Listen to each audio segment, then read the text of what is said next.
study shows an increasing number of homeless in Los Angeles are from the African American community.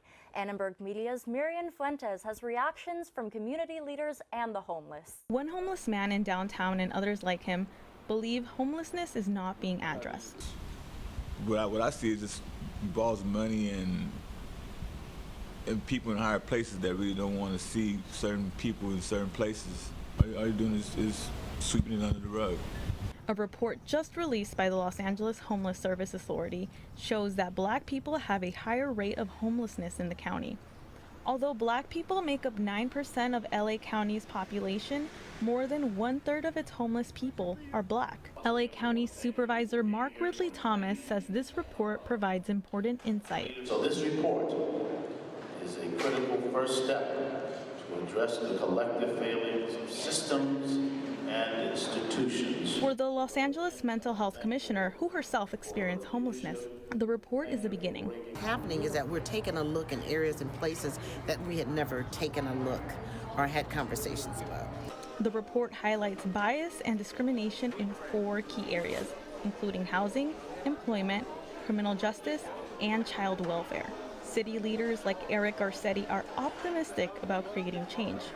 And we will be relentless in those efforts to make sure we don't address and reduce homelessness, that we end it once and for all. Others, like Joey Weinart of the Midnight Mission, believe the problem will not be fixed overnight. There's no blanket solution to homelessness, especially when you look at it as such a big number. The county hopes to research and implement 67 solutions suggested in the report to help people like Green get off the street. For Annenberg Media, this is Miriam Fuentes. After years of progress, the newly homeless population in New Orleans is on the rise.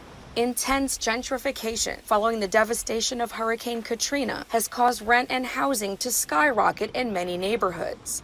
More people are seeking shelter, sleeping in cars or abandoned houses. The marketing now here is some unfortunate single parents can't afford $800. Despite working 2 jobs, Roy on Burbank still doesn't make enough to afford housing for herself and toddler.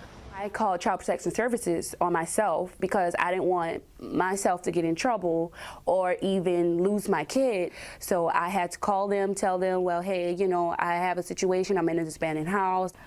I called and I took my chances to get myself on my feet because I have a beautiful son. I can't let him down. According to Housing NOLA, the agency that tracks New Orleans housing trends, rent prices have gone up by 102% and housing values by 109% between the year 2000 and 2013, while the city's annual median income has remained the same at about $37,000. We're used to making progress, so it's very distressing to us to see the tide turning in the wrong direction. We're seeing, families sleeping in their cars.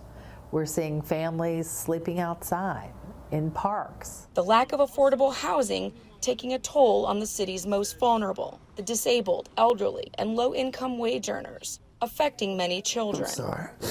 This father and son have been living on the street and in a friend's storage room about the size of a large closet. They became homeless after Norman Carter was unable to work following a bicycle accident last summer. Past 7 months without housing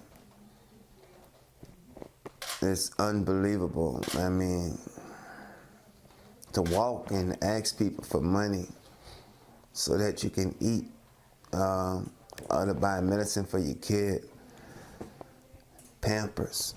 Advocates say more funds are needed to offset the high rent and home prices. The majority of Unity's funding comes from the federal government.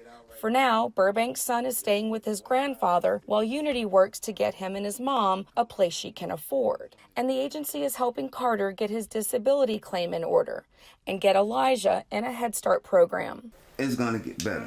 We've come a long way. It's gonna get better. Carter trying to stay optimistic while waiting for a place to call home. Stacey Plaisance, The Associated Press, New Orleans.